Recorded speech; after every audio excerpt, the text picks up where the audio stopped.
Hi guys. Matagal niya nang gustong bilhin ito. What is it? Puffed corn snack. Fruit flavor. Fruit flavor. Hala. Ayan, ano ka ng ano, music. Konti lang naman. Pwede ito put. For so many years, you keep passing by. Kasi, it's $7. Yeah, $7. Tapos baka hindi masarap. Baka hindi masarap. Now, we took the ano. Sabi ko, bibiling ko na. At meron pa siyang binili. Meron din ako.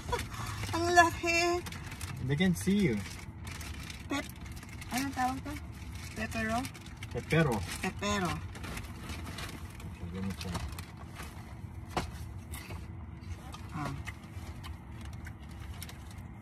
Ano? Masarap. Hatikin. It's alright. It's alright. Pagkain ng bata. Fruit flavored. Namin maliit ka. Parang makuna.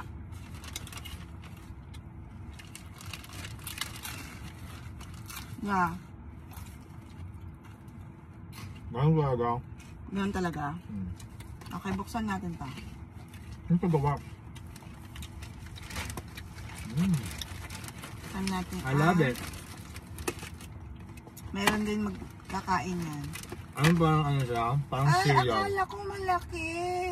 Napeke ako. Napeke tayo. Maliliit lang pala. Akala ko yung malaking pepero. Akala ko rin.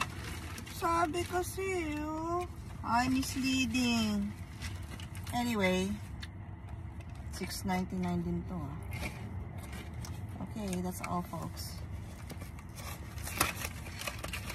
Kainin lang natin. It is what it is.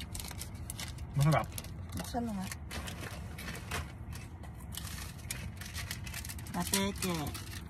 Pwedeng kumain ng ganito, pero yung ulam sa kotse hindi pwede. Snacks lang. Bawal ang food. Bawal ang meal. Bawal ang maamoy na food.